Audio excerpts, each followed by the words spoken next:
riffs are too repetitive, the lyrics make no sense. All the songs are B-sides and the cover art's a mess. There's so much here to tear apart. Listen to it for a week, now that week has passed. Here's Why I Hate This Album podcast with Tim and Garrett. Hello and welcome to another episode of Why I Hate This Album. I am one of your hosts, Garrett Harvey. With me, as always, co-host extraordinaire, Toby DeMygarth, Timothy Richardson. Tim, how you doing, buddy? Probably not aroused. Seems like the sort of thing you should be certain about. I'm not, but I'm leaning toward not aroused.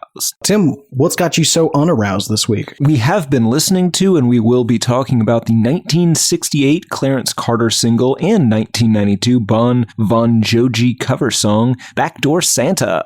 It's about a Santa who enters or exits through the back door. We'll find out. Find the feed. Maybe. Fucked me. You were coming out swinging today, and I'm not sure I like it. You're feisty. Might have to put you in your timeout corner. I'm doing the greatest hits, man. Yeah, I know. It's weird. Anyway, Tim, do you hate this song? No, I don't. There are some really troubling, really specific details in this song that makes me very concerned that this is autobiographical. Mm-hmm. And depending on where we land on that, maybe I hate it, but not right now. What about you? Do you hate this song? Absolutely not. I love this song. This is a great song, Tim. Yeah, you're into this. You're into this behavior? Yeah, absolutely. I had no problem with this. This is a very exciting song. Of all the weeks for you to not be aroused, I am terrifically confused how this didn't get you there, friend. This is a sexy song. It is a sexual song. Sexy song, Tim. I think I might have even heard a sexy sax in the mix. You really need to differentiate sexy from sexual. We've talked about this. Yep, You've talked to me about this. Fail to see the distinction once again. Tim, I'm curious, is this the first time that your Santa has been backdoored? I want to say that I've never heard this, but that is not true, Garrett. What? I have heard this song exactly 600 times. And after this year, I will have heard it 625 times because I listen to this, or I hear this song 25 times every December since 1996. One for each viewing of the best Christmas movie, third best Sinbad movie, fourth best Bryant Levant movie, and second best Mall of America-centric movie, Jingle All the Way. God, I do love Jingle All the Way. And I don't know when it is. That's the thing. I have to get the turbo, man. Now, Tim, I love Jingle All the Way almost as much as you. Not enough to take full participation in your 25 days of Jingle All the Way. But I'll get in there for 18, 19 of them. Absolutely. 25, you can go fuck yourself. But I can't say that I've ever heard either the Clarence Carter or Bon Jovi version in that movie. Neither have I, but I know I've heard it. I can't place it. That's what I'm saying. I can't place what scene it's in, and I know all the scenes, Garrett. I've seen this movie 600 times. Yeah, I believe it. It's probably the most times I've seen any movie except for 1998's Godzilla, the only true, verifiable interpretation of that story. Right. And yeah, I can vouch for you there, friend, because you watch it almost every day. Odd security blanket for sure. Other than Jingle All the Way, I assume you've never heard this song? No, but I am curious, what about your Clarence Carter history? What's your familiarity with him? I mean, I've heard Strokin' quite a bit, that song. That's a sexy song. It's a sexy song. Yeah. This song is sexual, that song is sexy. We'll see, but I'm pretty sure this is a sexy song. Yeah, fair enough. Yeah, I mean, I've heard, 5 or 6 Clarence Carter songs, I think. You know the hits. Yeah. I will say this week did get me interested in revisiting the Clarence Carter catalog. But yeah, I'm kind of in the same boat as you. I know the hits, and of course, aside from 25 Days of Jingle All the Way, I have never heard any rendition of this song. But let's get into the nitty-gritty. Tim, help us understand, who is Clarence Carter and how did the Backdoor Santa come to be? Well, Clarence George Carter, a.k.a. Clarence, Clary, Claire Care, as Garrett suggested we call him, I don't like that at all, was born in 1936 in Montgomery, Alabama. Now, like all good bluesmen, he was born blind. Full admission time, Tim, prior to this week, I didn't know that. I had no idea either, but I find it suspicious.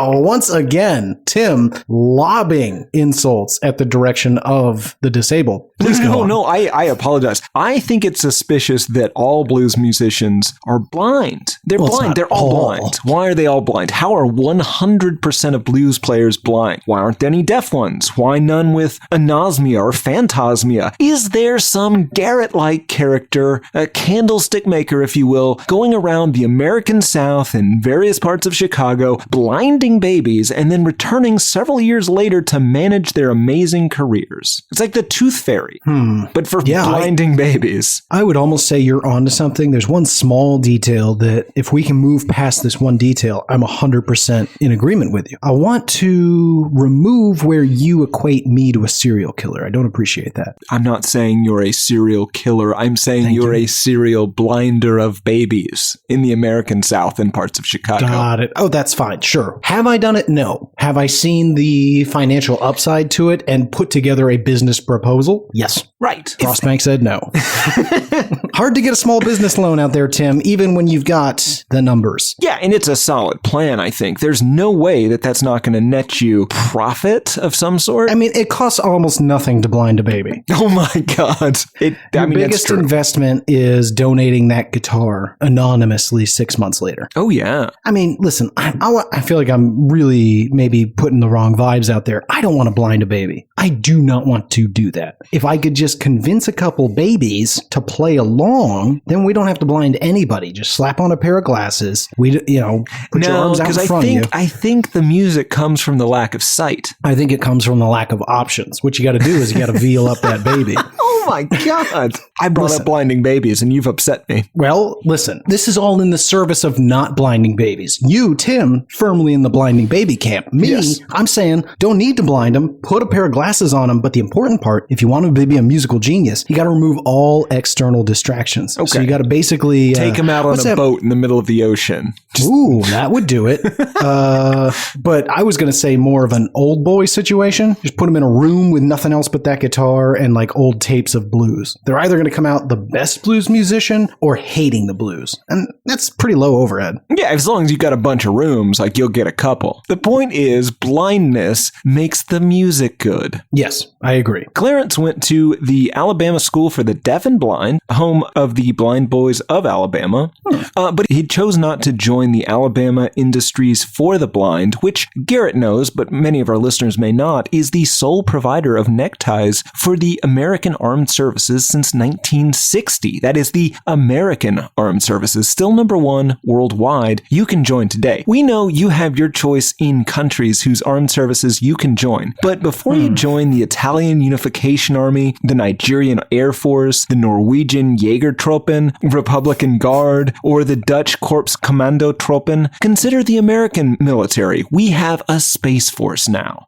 Tim, did you just do a read for the U.S. government? I didn't see any checks for that. Nope, we're not getting paid for that one. That's You're just doing that out of the kindness of your heart? Well, no, Why are you signing up our youth for death? Not death, for blinding. Okay. Yeah. Why not defend your country and get a shortcut to blues genius at the same time? Right. After graduating from blind school, Clarence went to Alabama State College. He majored in music and he met Calvin Scott, and they formed the duo Clarence and Calvin. They signed to Fairlane Records, then Duke Records, then they changed their name to C&C Boys. Now, I'd like to throw out T&G Boys. I think it sounds better than G&T Boys, but I'm willing to let you go first if you want. No, T&G sounds better, but why? What are the T&G Boys? Texas Toast. What do we do? It's like a crew. We'll have hangers so on. Oh, yeah, we'll have a crew, sure. I mean, we got that Charles guy and that Sean kid. Dragon? I don't think we should let Dragon hang out. But like people see us coming down the street and they're like, uh-oh, here come the T&G Boys. Yeah, they'll say it boys, though. Oh, I wish they wouldn't. Can we not do that? I gave you the T first. Maybe we get rid of the incredibly erotic boys.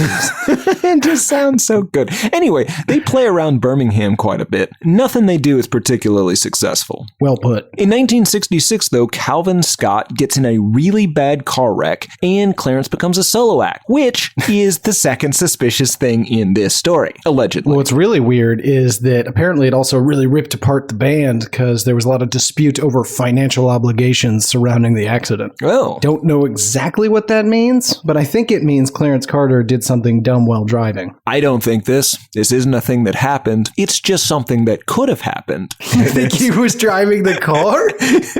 I just meant he did something foolish that impeded the driver. Oh. I mean, maybe he said, I won't go more than 10 feet, real scent of a woman situation, and I then think he gets behind the he wheel. was shouting, I'm the brains of this operation. I'm the good one in the band. I should get to drive. You think I don't know how to operate a car? Well, kind of. I don't think you'd. Yes. I think at that time, it's time for brutal honesty. Clarence, for the love of God, man, you'll kill us all. Clarence joined Fame Records then and recorded his first hit, Hell Daddy. Then he joined Atlantic Records. He had a hit with Slip Away, Too Weak to Fight, and then Backdoor Santa, the song of the week, in 1968. He got married to one of his touring backup singers and had a Clarence Carter Jr. He had a bunch of other medium-ish hits in here, and then finally got his third platinum hit with a cover of the song Patches in 1970. After that, went through a period where his music just did not sell very well. He went back to Fame Records, then he went to ABC Records. The guy really bounces around record companies. I've never seen that before in any of the histories we've done so far. Yeah, I think the real problem is that, and this is just a guess, medium-sized record companies, with a couple of exceptions, are like, yeah, we'll do an album with you, and then they do it because they love Clarence Carter, and they're like, oh, this didn't really sell anything. It's not a bomb, but it didn't make them money. It doesn't justify a second one. Yeah, and then somebody basically exactly the same just goes, yeah, I like Clarence Carter. Let's do a Clarence Carter album. He should be huge. And then that just is middling at best again. Right. With what, one hit single every 7 years? Yeah, on average, sure. It got actually even worse in the 70s when disco was a big thing because no one wanted to listen to the blues or the R&B thing that he was doing. But in the mid-80s, he had another hit with Strokin' and kind of had a little bit of a revival. Now, unlike many of his bluesy contemporaries, he did something special, Garrett. What's that? He didn't die. So he continues to tour to this day, maybe less so in 2020, but I'm sure he'll be back at it in 2024 when we're no longer having a plague. And he has released at least 39 albums in his career. The most recent one, Mr. Old School, I looked up and I actually listened to a little bit of it. That was released in 2020. As far as I can tell, it's all new material. It includes songs like G-Spot, All Night Long, and You Got to Grunt. So it's safe to say that Mr. Carter is doing just fine and he is staying true to himself. Staying active. Yes, he is making love to women. He, like Jeremy Renner, likes to fuck. Yeah, and we will probably discuss that more. Yeah, it's hard to imagine we won't. Great history, Tim. What a pleasant man. But likes to fuck. Needs to fuck. Has to fuck. Fucked me. Gotta fuck. Now, Tim, I was pleasantly surprised to learn this week, or rather not learn, that unlike many of Mr. Carter's contemporaries of the era and style of music, is not a complete and total piece of garbage. Yeah. There's a lot of folks that when you dig into their history, especially from this era, the more you learn, the more you are utterly repulsed. But by and large, with the exception of the fact that, hey, he's just gotta fuck, kind of a, good dude. Yeah, there's no sex daughters. There's no adopted sex daughters that we know of. You know? Yeah, there's no allegations. There's no insinuations. There's no unpleasantness. Not even an arrest. I don't even know. I mean, well, I guess with the exception of that time where he caused a massive car accident due to his insistence that he knew how to get home. Aside from that, pretty uneventful, sweet man that likes to write songs about his dick. Yes, we assume. We don't know, but it does seem like there's nothing here. We'll see. Okay, you ready to talk about this song a little bit? Sure. We're here to talk about Backdoor Santa, so let's give it a listen. Okie doke, here you are, folks. And please, go listen to the full song. It doesn't take long, and it's a pleasant song. Neither one of us hate it. In fact, I went so far as to say I like it. Yeah, I am maybe aroused. Garrett, definitely aroused. Nope. Tim, listen, can we be very serious for a moment? Oh, absolutely. I thought we always are. I mean, very serious. I'm very serious about possibly being aroused, so yes. Well, then why don't you have your very serious hat on? God damn it. Gino, get the hats. Ah. Well, you agreed to this policy. Right, yeah. All right. I am never, ever aroused. Okay, that's not true. I am almost never aroused during this show, and I am alarmed at the level of arousal you have almost continuously. Okay, real seriously here, because we're wearing the hats. Right. And these hats represent honesty. Yeah, absolutely. The feather represents honesty. Yeah. The hats represent seriousness. Right. And the feather represents honesty because it is an eagle feather, the most honest bird. Of course, everyone knows this. Mm-hmm. Go ahead. Tell me your truth. No, it's a question. When were you aroused during the show? None at all today. But like ICP. No, swing and a miss there. When I was doing all that research for the Britney Spears segment, the expose. Yeah, you're just watching your pornographies. It was not pornography, Tim. It was a woman dancing, possibly at gunpoint off camera. I'm not sure. Letting everybody know she's fine, which is what people who are fine do. Yeah. Anyway, let's hear some of this song.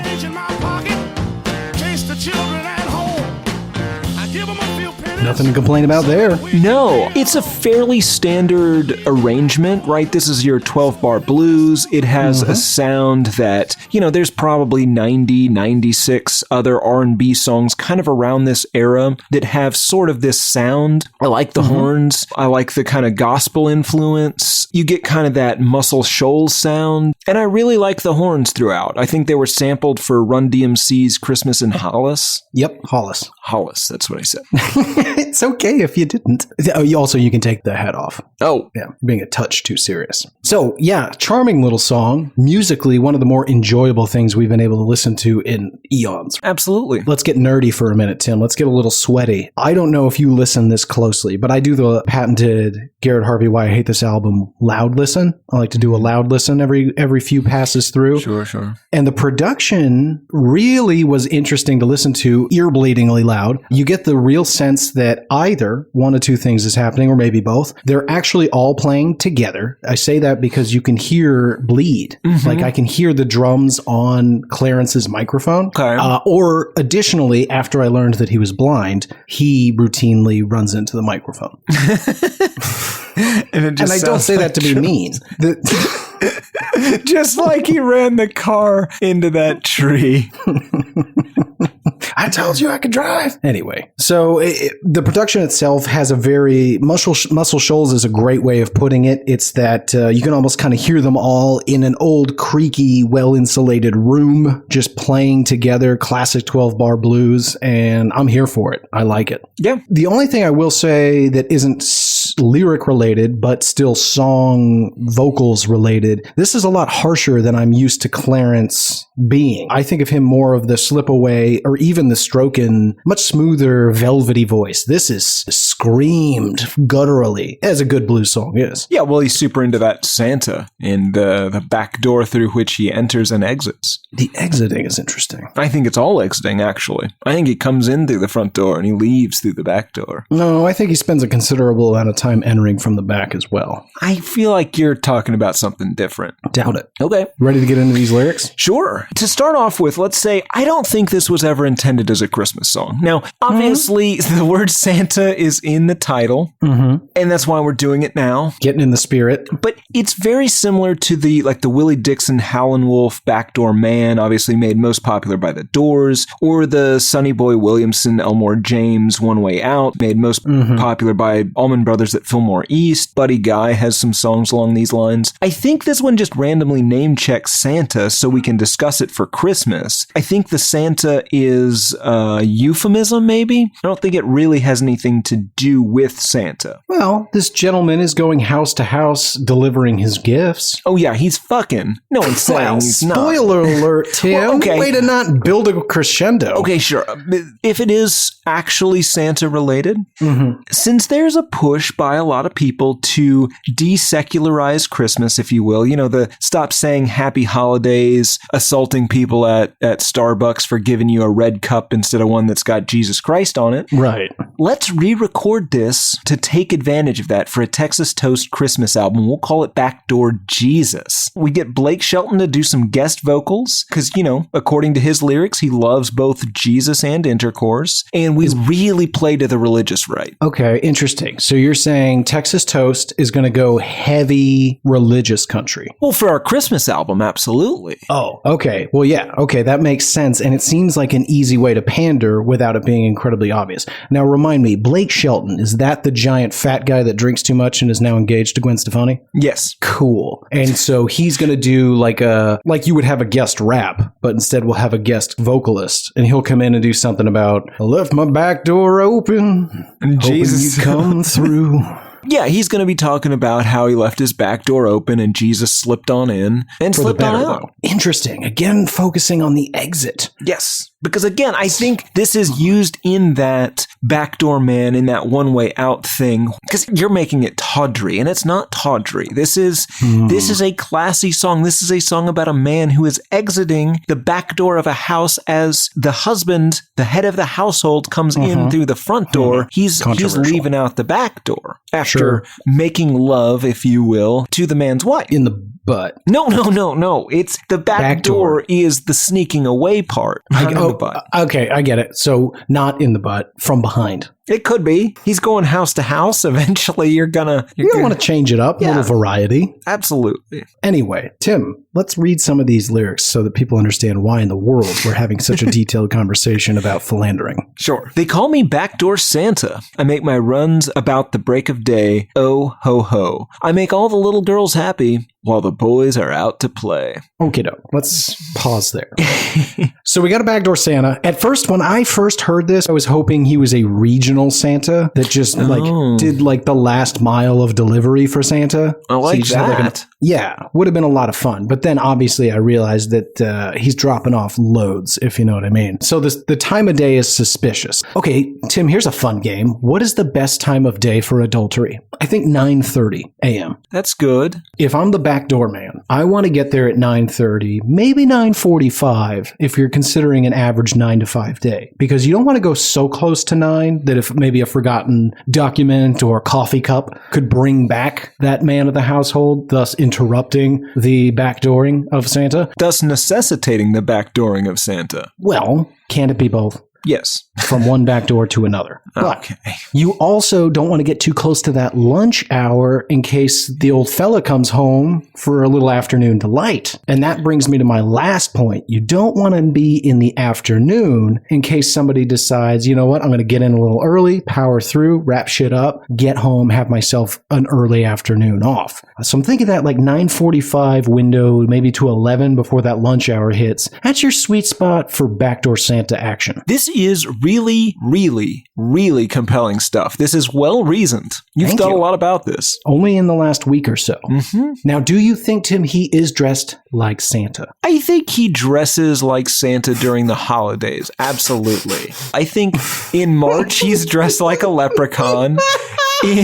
In July, he's dressed like Uncle Sam. Late November, he's dressed like a turkey. December, sure, he's dressed like Santa. Okay, one question. Why? To make it fun. Because we're going to get into this, but there are children in this house. Sure.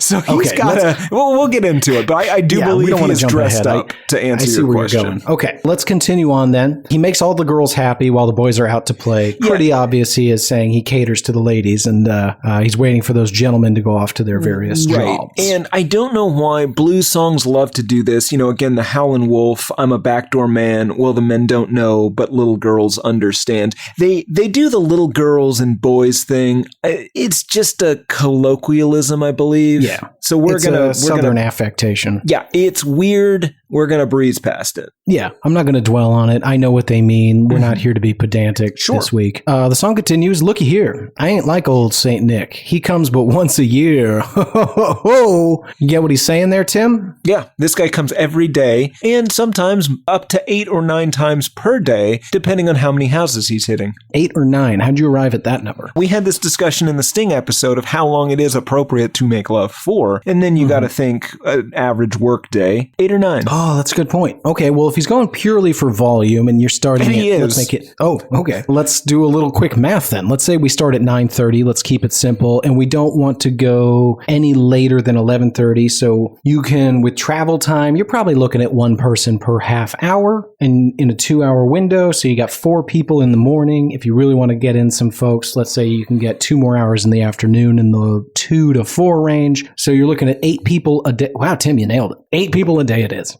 Yeah. I come running with my presents every time you call me dear. I keep some change in my pocket in case the children at home. I give them a few pennies so that we can be alone. What a genius. Yeah. This man has a plan in case some kids come running in and wondering why in the world Santa's standing there dropping off gifts. And again, to be clear, when I say dropping off gifts, I mean dropping off gifts. Yeah. The imagery of him, though, keeping change for children, it's so oddly specific, right? Because I'm picturing, like the Looney Tunes-esque, like cat burglar. The little domino mask and the striped shirt. Well, sure. I'm thinking of the Hamburglar. Yes, you are.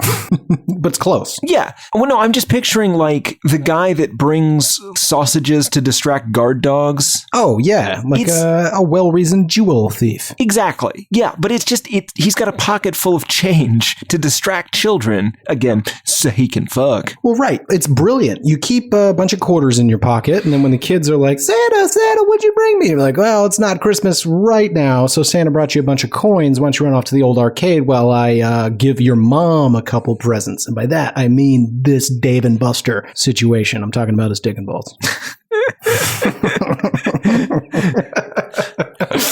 I found, and again, I'm not going to look for your notes, but I do look through our trash. I make sure I know exactly what we're throwing out.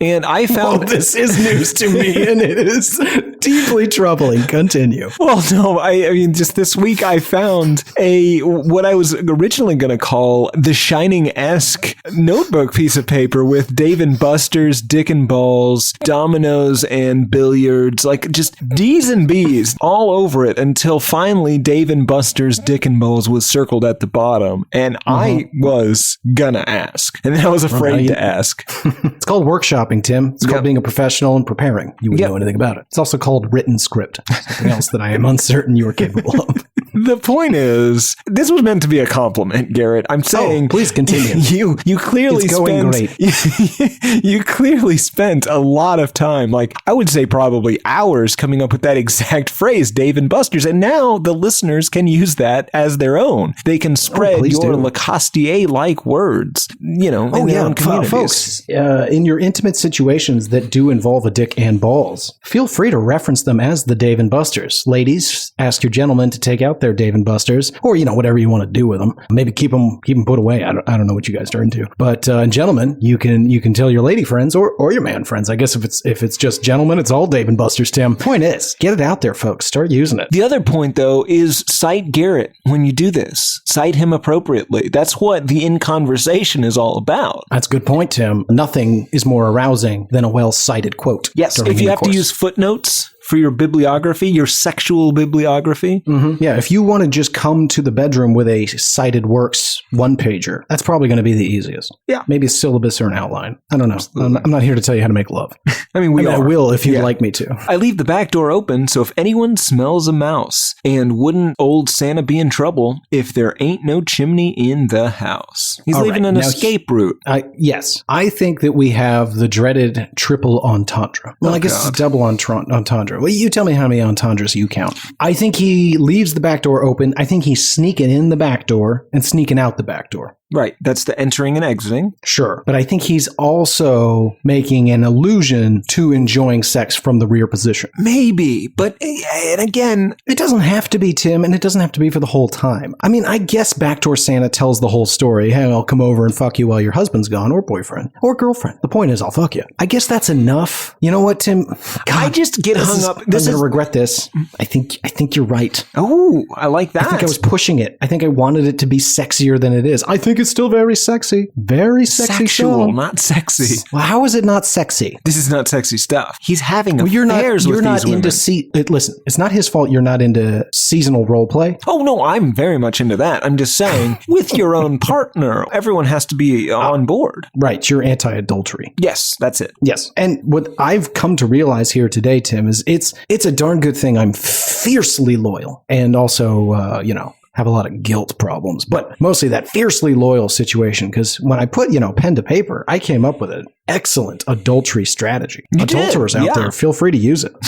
Not for me. I am, again, fiercely loyal. Right. But this is the line that makes me think that it is definitely not about, Sex from behind? well, sex from behind, or it says anal. What? Anal sex? No, anal. Oh, yes. It's not that either. Because It might be. It's not. And here's why. It can't be. For my own sanity, it can't be. Because the line is, I leave the back door open. It's one of the entendres, Tim. Ah, God damn it. Okay. He leaves the physical back door open so that he can run out if he has to escape mid-anal sex. Okay. And he's also leaving the option. He's not going to push anything. He's not going to suggest yes. anything. He's just Yes. going to leave it if you want It's to. on the table. I'm in. Absolutely. Okay. That's a great way of putting it.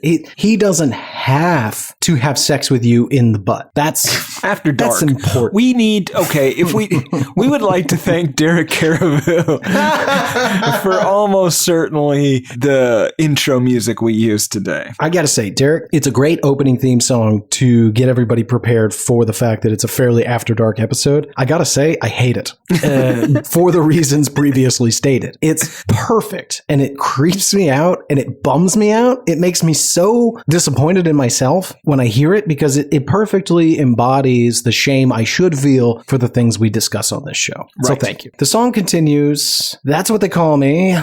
Backdoor Santa. They call me Backdoor Santa. That's why all the girls call me. I give them all little presents, and that's what they call me. And in case there was any confusion, the song ends with, and I like it, I like it, I like it, I like it. That was maybe my favorite part.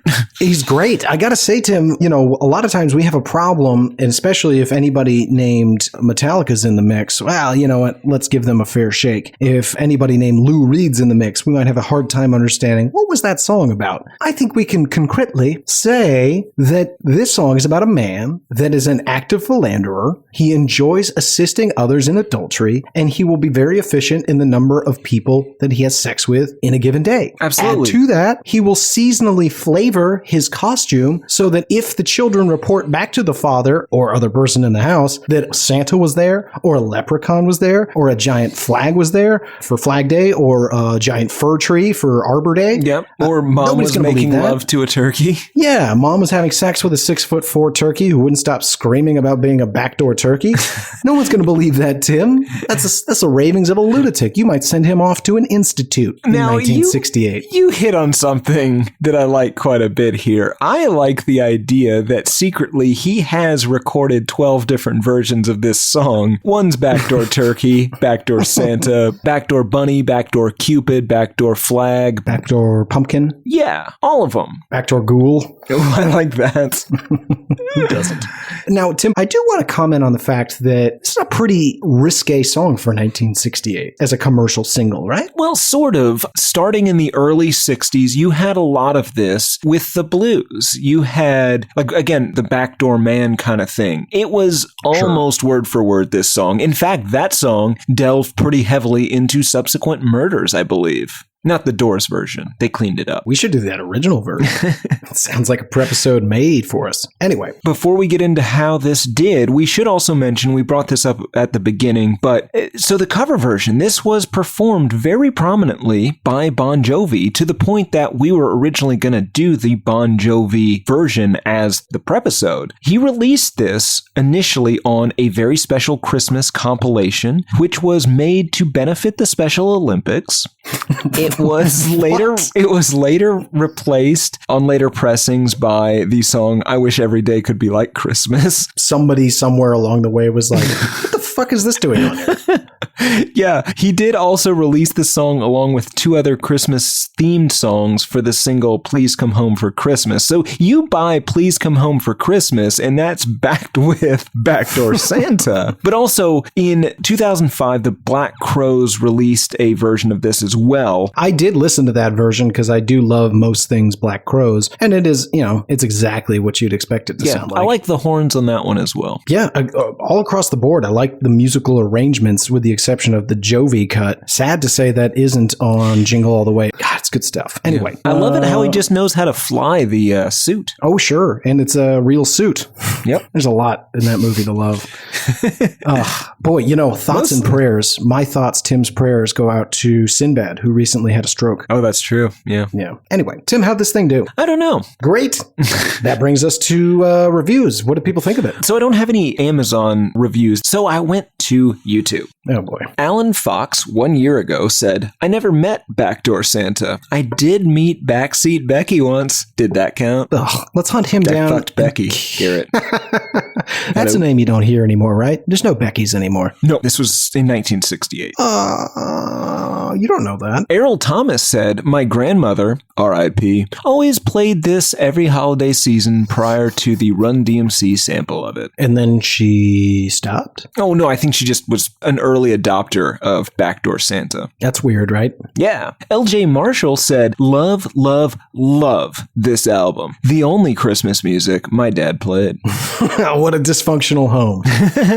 That guy I don't know, L.J. Marshall. L.J. could be a girl's name or a boy. It doesn't really matter. L.J. should meet Errol, fall in love, and raise a family exclusively as a result of and in honor of this song. Yeah, I think this song's probably brought people together. Oh, yeah. Any other reviews? Nope. Alrighty. Tim, who's this for? Like you were saying, this is a song that brings people together. This is for the horny. Yeah, I was going to say Christmas parties that are adults only in 1968. Sure. Fans of innuendo. Oh, who doesn't love innuendo? Tim, were you ever, as a young boy, at a party where it would get a certain hour and then the parents would say, all right, all the kids go to bed, and that's when the real party began? No, Garrett, your parents were having some sort of weird swingers thing. Well, this is going to cast a pallor over the rest of the episode. I'm not going to lie. If that's true. No, Garrett, it's fine. What do you care? Your parents were expressing themselves sexually with lots and lots of other people. That's why you had to go to bed. There's probably some sort of man dressed as Santa that would come. Stop, please. And a lady. A couple of Santas. Or possibly two men. I don't know. Maybe a lady Santa. Who knows? Yeah.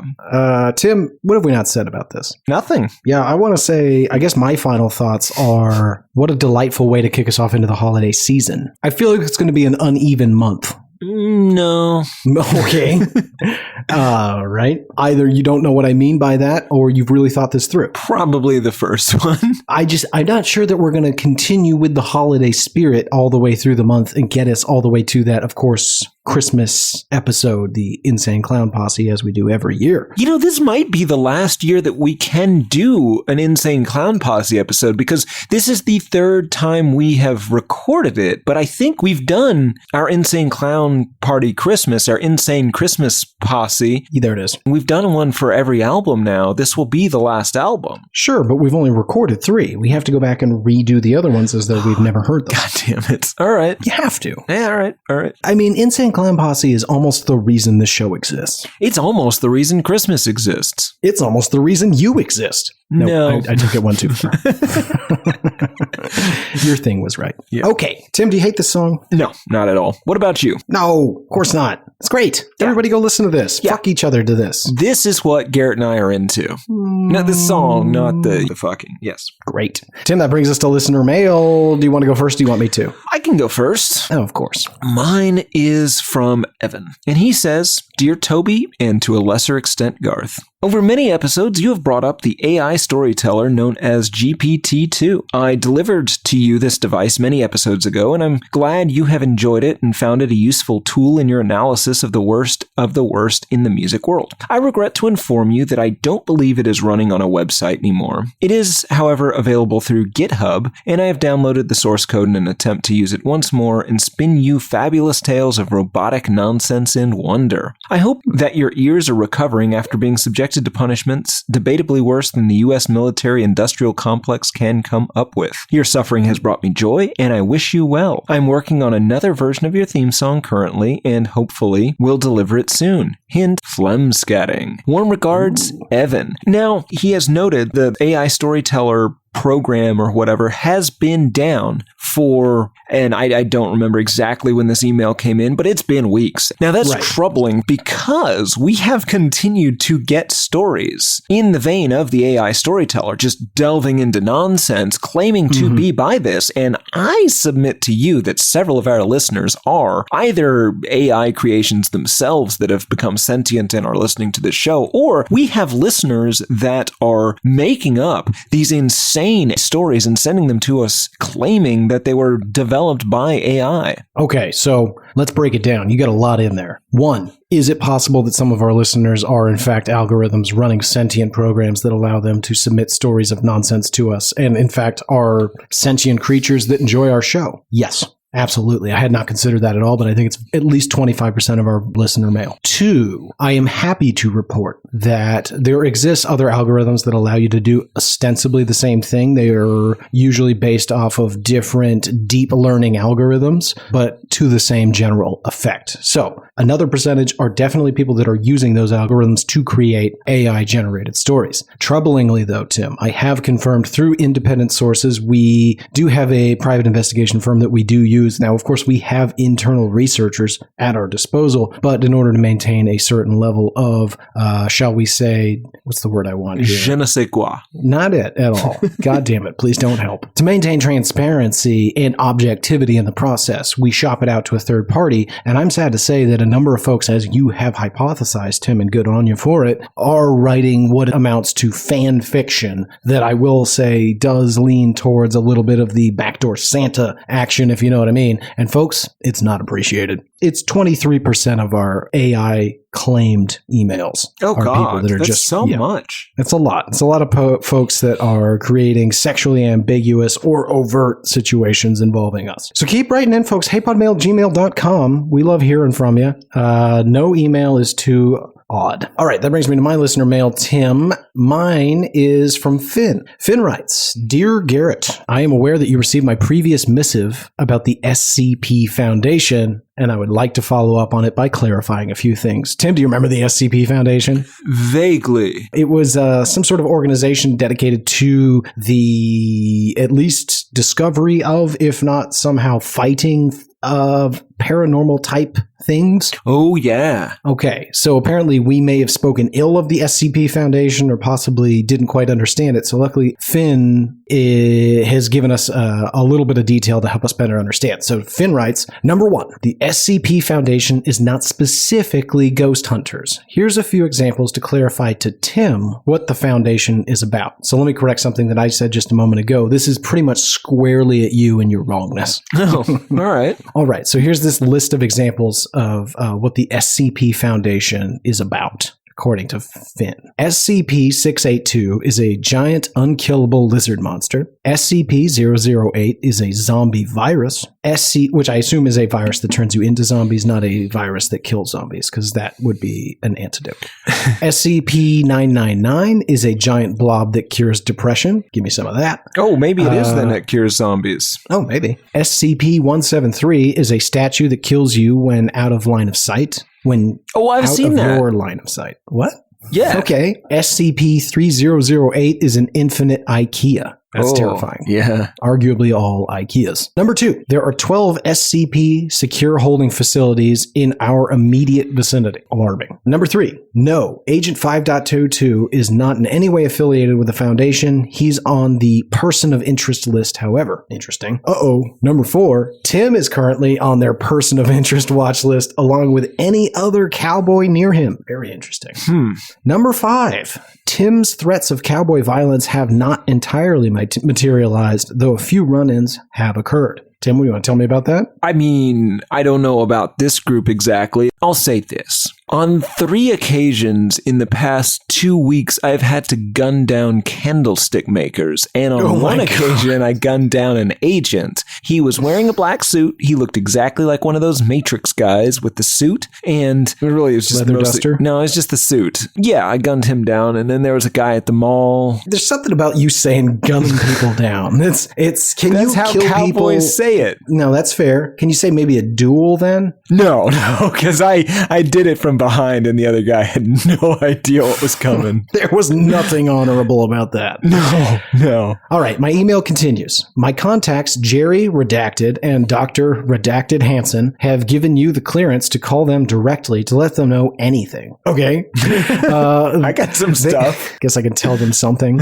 They will send you their phone number in the mail in a dark blue envelope. Please don't send us things in the mail. And no, Tim will not be able to open it. Only you. That's not true. I got it open. I had to use my teeth, but I got it. What, this came? You got the blue envelope? Oh, yeah. Where are the phone numbers? Oh, I've been calling them and telling them stuff. Oh, Christ. All sorts of stuff. I did my half of the episode or prepisode today for Dr. Redacted Hansen. God damn it. Memorize the number, put it in your phone, then burn the paper, but write it down somewhere else as well. Awaiting your response, Finn. Great email, Finn. Thank you for filling us in on the SCP Foundation. I love the idea that he's memorize it, then burn it, but also I know about your memory problems, also probably write it down somewhere else. Yeah, Finn gets it. Thanks, bud. Appreciate the email. And I don't know if it's a bud. It might be a lady. I guess a lady can be a bud. I don't know, Tim. I'm spiraling. But can a Finn be a lady? Of course. Oh, all right. Could be either. All right, Tim. That brings us to music news of the weird. Would you like to go first or would you like me to? I would like to go first, Garrett. All righty. In 6699 news, back in July 2018, 6699 was kidnapped and pistol whipped a bunch. Then he had money and jewelry stolen after he allegedly immediately gave up the location where that was stored, and also the location included his lady and a child, allegedly.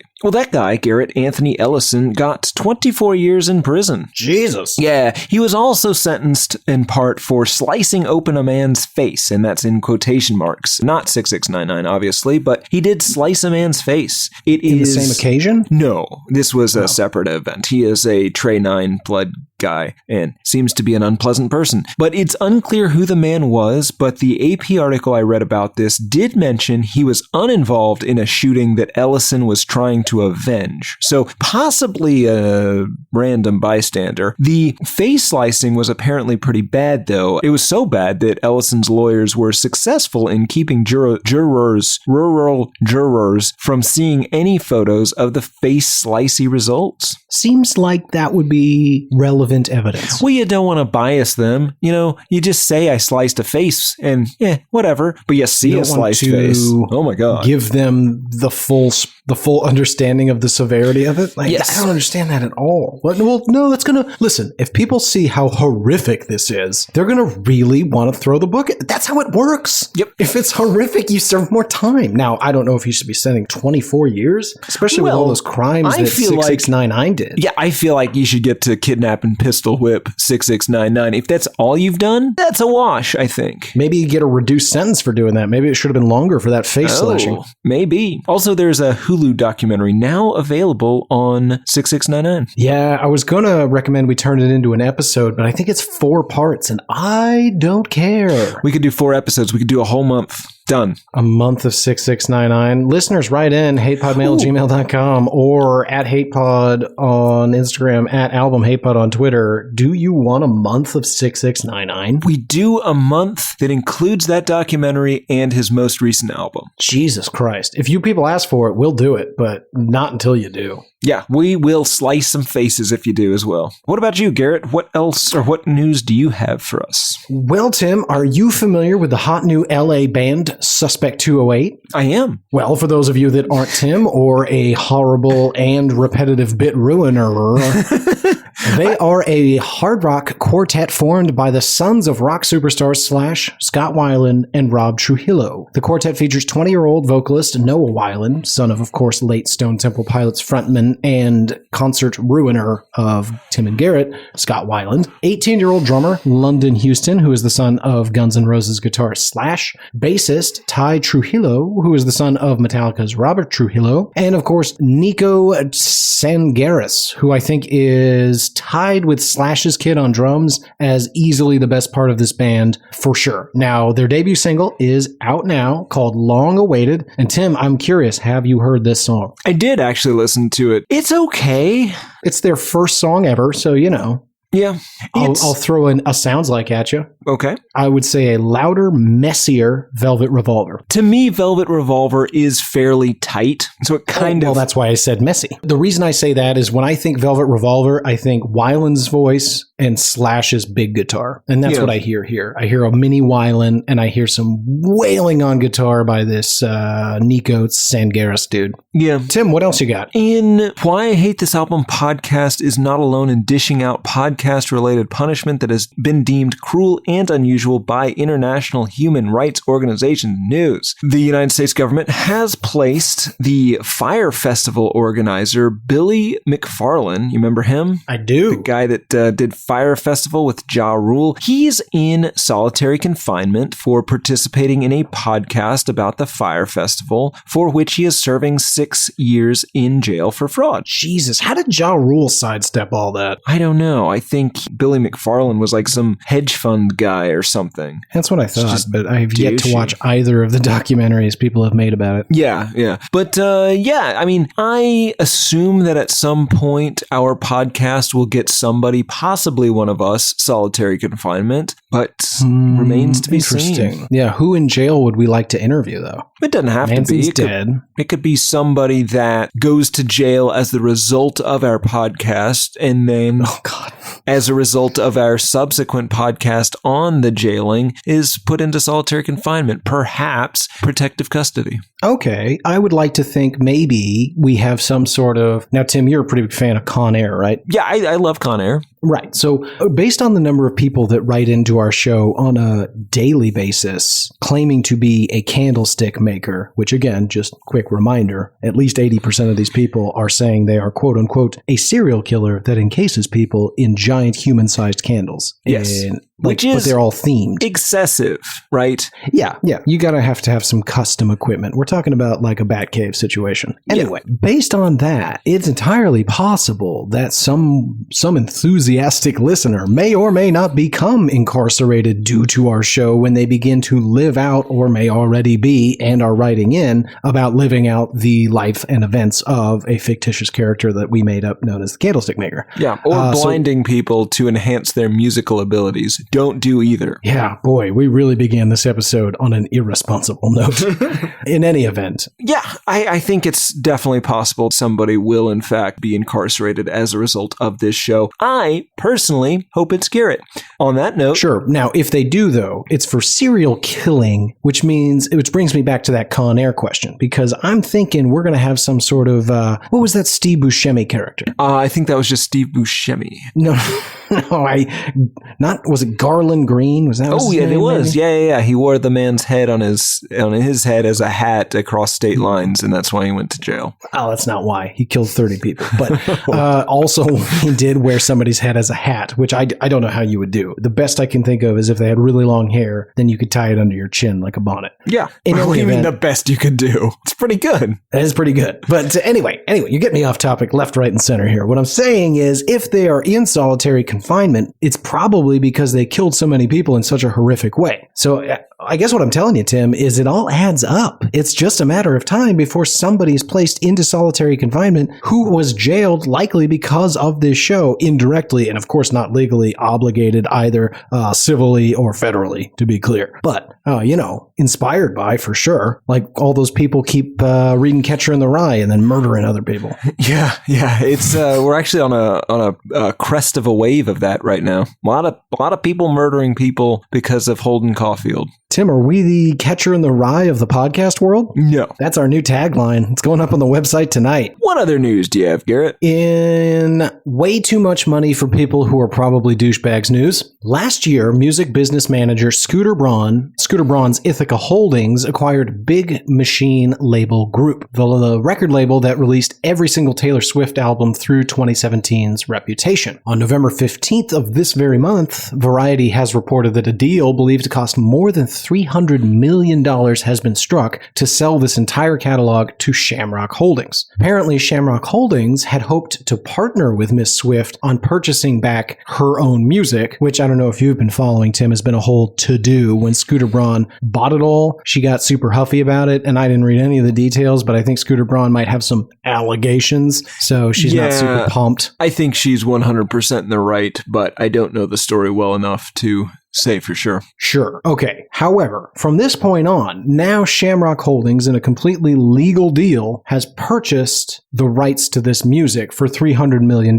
So they wanted to partner with Swift, but apparently the only way that Braun would allow her to purchase or be a part of the purchasing of this music is if she was willing to sign an NDA to never speak of him again. Yeah, he's done something horrible. Yeah, he's done something horrible, or many somethings. We don't know, so we're not going to try to speak to it, but allegedly, at least, he's done some many horrible things. So, in an effort to try to silence Swift, he was like, sure, you can be a part of this deal, you just can never ever mention my name. And she said, yeah, I don't need that. So, the reason I tell you all this, Tim, is because what I find curious about the whole thing is that now, and I think you've talked about this in the past, Taylor Swift intends to re-record all of these songs and re-release them simultaneously with the current songs. So when you go to, say, Spotify or iTunes, if anybody's buying MP3s anymore, there'll be two versions, and you can get the Taylor Swift approved version, thus attempting to sink the $300 million deal that Shamrock just made, who didn't do anything wrong. Yeah. It's kind of shitty, right? I don't know.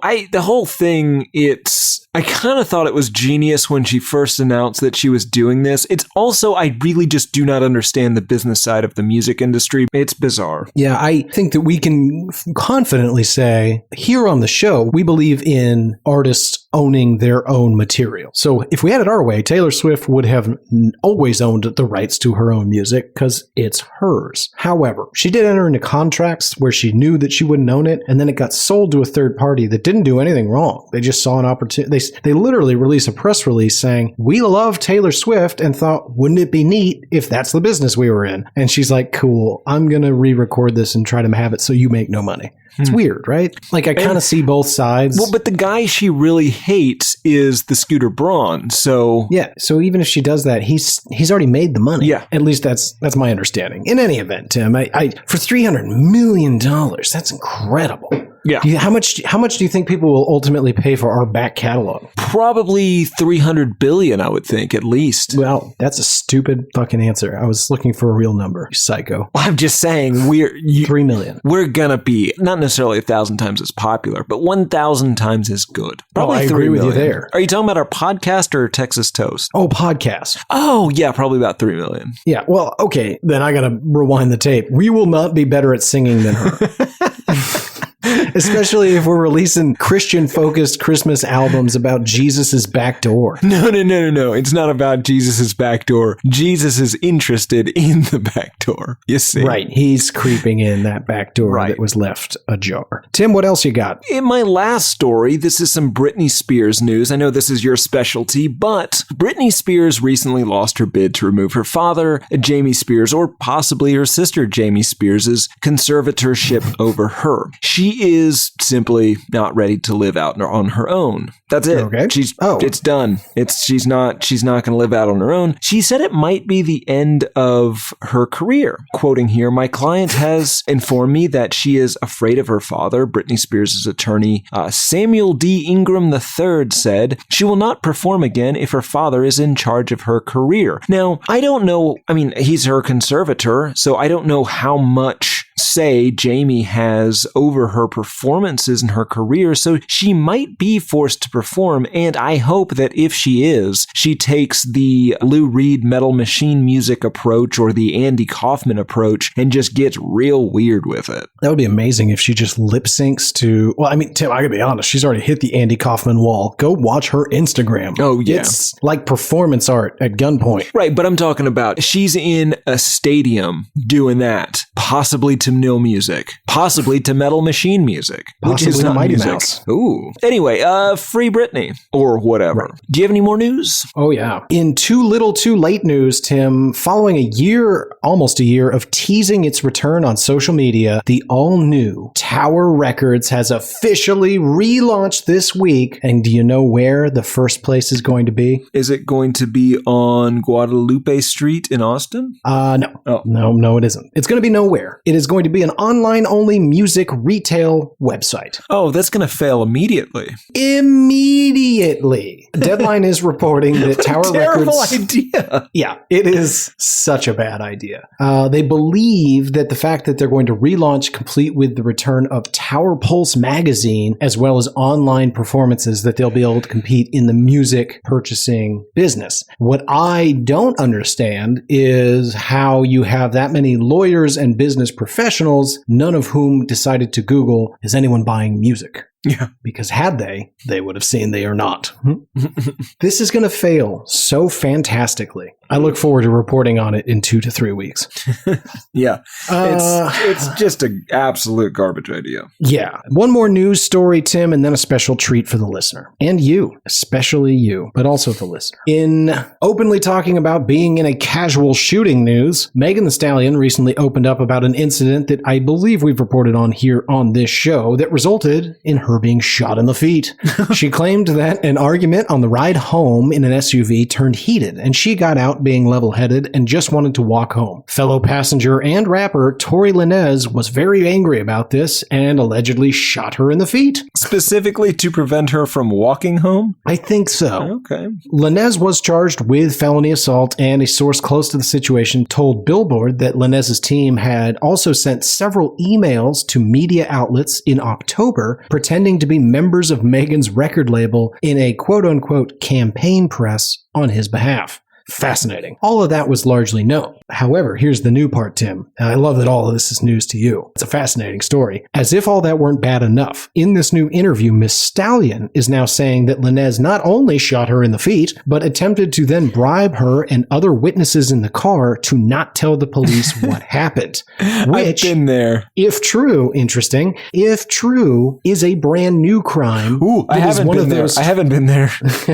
Right. It's one of those crimes that may in fact increase or multiply the sentencing. Ooh, definitely haven't been there personally. Yeah, hilarious. Okay, that was my last news story, but now, as I mentioned, both ominously to you before we began recording and most recently to our listener, a special treat. Recently, Tim has been slandering me on our show by reading old quotes of things I said. That's in no way slander. That's like the definition of not slander. Shut up, Tim. Now, unfortunately, due to a number of different reasons, one being I was nowhere near as diligent as Tim, but two being that the source of record where I kept all of these quotes has since been deleted without me knowing, I'm unable to recover the dozens, if not hundreds, of instances that I recorded of Tim being a horrible person.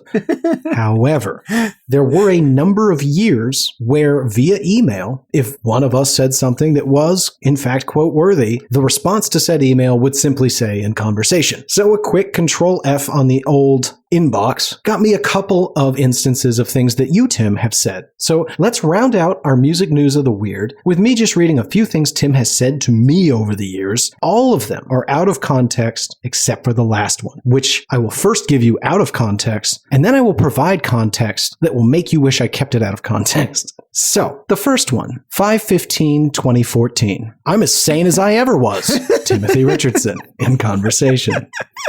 6/24/2014. That is weird. I guess the murderous apes are the true heroes then. Timothy Richardson in conversation. 9/22/2014. 2015. Sleep has been shown to be one of the best and easiest times to strike a good friend. Now, that is particularly interesting because listeners of the show, Wayne, will remember that not just a few weeks back, I awoke, got out of my couch bed, walked the few feet away that Tim sleeps in his couch bed, struck him in the face while sleeping, and when he woke up angry, I shouted Lulu. I learned it by watching you, Tim. All of those, you know what? I'm totally okay with all of those. I love this. Let's trade back and forth. This is the new bit. You know what? Let's scrap the whole music angle. Let's only talk about things we've said in the past, and let's be as detailed and as incriminating as possible. I'm in. I want to let you know there are several I omitted for your own reputation, which is, utter dog shit. Well, I plan not to follow your lead. All right, well, I have a couple of wild cards in my back pocket, so, tread lightly, fuckface. Anyway, last two, 8/12/2015. Soon you'll have an uninvited robot spine moving you around. Timothy Richardson in conversation. I don't know what that means. I don't want to know. And my last one for today, not the last one I have, but for today, March 14th, 2016. God damn it, that's a good look for a horse. Timothy Richardson in conversation. Now, I did a little digging to figure out why in God's name did Tim say that. This was his comment. I remember why I said that. It was a suit, right? Yes, it is in reference to an article that Tim sent me about a full suit, like a business suit that was made for a horse. And I quote from the article, "The custom-made suit had been created with 10 times as much fabric as an equivalent human suit." Well, of course it did. It's a goddamn horse. Yeah, horses are big animals. Oh, they got big teeth, too. Yeah, they'll bite your fingers clean off. So, Tim, continue to slander me if you must. I will. Just know. Yeah, I'm in. I got no reputation to protect. This is the opposite of the intended result of what I've done. Okay, well, I do have a few that are, I'll tell you I'm off mics. You may change your tune. You really might change your tune. A lot of Hitler stuff. Anyway, not like a lot, but like a lot for a casual email. Not about Hitler. Tim, that brings me to my favorite part of the show where we announce what album we're going to be listening to for another whole week before we come back here and do this fucking thing all over again. So, Tom, what album is it going to be? Well, this week we are bending to the will of Toxic Trent Hayden and Soup Master 22. Also, a couple other people that I will try and look up before next episode. We are listening to Macho Man Randy Savage's Be a Man, a wrestling themed, possibly rap album. Tim, have we looked to see if there's like a way to get this? No, we might not be doing that, but we're announcing we're doing that. If next week it's a different album, it's because that's not available anywhere. Yeah, we should look, right? Nah, we're fine. Okay. Tim, predictions? I predict I will not learn anything about wrestling. Yeah, I'll be curious to see what knowledge I can scrape out of the back of my skull. Now, I know we've got some wrestling enthusiasts and professionals. We're semi-pros. I'm not exactly sure how you classify yourselves, but in any event, you do it and you get paid to do so. So we want to try to be tactful. However, problem is, Tim and I don't really know anything about wrestling, and we don't care. So we're going to be filling in the gaps with assumptions, probably insults, and whole cloth news stories that we will probably present as fact. So that'll be a lot of fun. I'm a big Macho Man Randy Savage fan. I am not a big fan of him rapping, which is what I think is going to happen here. Oh, yeah. And by the way, it is 100% on Amazon. You're going to have to work on your, oh, yeah. Oh, yeah. Oh, that's not bad. We're going to have to get you, you know what we'll do? Nothing but cigarettes after dinner every night this week. Done. Oh, yeah, boys. Yeah. Ooh, Tim, maybe we should create wrestler characters for next week. No. Okay. No. Yeah, you're right. I mean, I'll dress as one, but I'm not coming up with a name or a backstory. All right, well, I might. I got a big snake. I'm going to be the snake guy. Please do not bring a snake in here. I brought a snake in already. I will kill it. No. Okay, is it a cobra? It's many cobras. My one weakness. Great episode, Tim. That brings us to the very end where we say, if you can, please rate, review, subscribe, especially those reviews. They make a big difference. And if you keep them weird enough, we'll feature them on the show. We promise. But throw the 5 stars in there, especially on iTunes or Apple Music or whatever the fuck they're calling it these days. But anywhere you get our podcast, if there's a way to rate it, please do it. If you can't do that, then just tell somebody about it. Get somebody to listen to it that you think would enjoy it, or buy a second device and download it on that as well. I don't really care. Do one or the other. It's the least you could do. Do both. Do both. Dynamite drop in, Tim. You can also go to hatepod.com and you'll get every episode we've ever done in every format, assuming that I've updated the website, but it's hard and a lot of work. So bear with me. Additionally, though, you can click on Contact Us in the upper left-hand corner, and you can send us emails. It asks for an email itself. That's just so we can reply. We don't mark it at you. You can put something fake in if you don't want us to ever reply. Sometimes people do that, and I don't realize it, and then I get a mailer demon return. Pisses me off. I took the time to reply, and you gave me a fake email. You're a son of a bitch. Anyway, I'm getting distracted. You can also just email us directly at hatePodMail@gmail.com. You can reach out to us on Instagram at hatepod, Twitter, it's album hatepod, Facebook.com/hatepod. We've got a Discord server. We've got Reddit subpages. No Wikipedia page yet. Shocked that nobody's gone out there and thrown that together. We have given you a wild tapestry with which to build the legend of Tim and Garrett, and we invite you to do so. You can also, please do reach out to us. Tell us what you like, what you don't like. Send us weird stories. We're also looking for new submissions for In Conversation. I saw a couple of them popping up on YouTube videos. Apparently you guys are listening to the show that way. That's cool. And we do see you out there, so we appreciate the In Conversations. But if you send them either, really email's the best, but if you can't do that, Instagram or Twitter, one of us will see it. And we might feature it here on the show. The weirder, the better. Maybe rack a few up and send them all to hatepodmail@gmail.com. Tim, what did I leave out? Nothing. For Why I Hate This Album, I have been one of your hosts, Garth Harvey. I have been the other, Troil, and on December 14th, 2013, Garrett Harvey said, I cannot get a photo without inciting a special needs riot. This will not help my image with the handicapped community, and things were already on shaky ground. On August 1st, 2017, Garrett said, 'cause I want to buy grenades. 'Cause none of your business is why. On October 9th, 2017, Garrett Harvey said, back in 2017, I saw the writing on the wall and invested heavily in baby caskets. I regret that one a little. Not the investment, saying it. It was gauche. There's cowboys running through my dreams. Nothing's quite the way it seems. I joined the Navy, I got kicked out in a week. My facial features aren't distinct. I try to find some meaning in these songs. The genius is a genius, got it wrong. Well, it's a lobster murder sex thing, the bleaching of her hair, full of salt on both your ears. The riffs are too repetitive, the lyrics make no sense. All the songs are B-sides, the cover art's a mess. There's so much here to tear apart. Listen to it for a week, now the week has passed. Why I Hate This Album podcast. Tim and Garrett.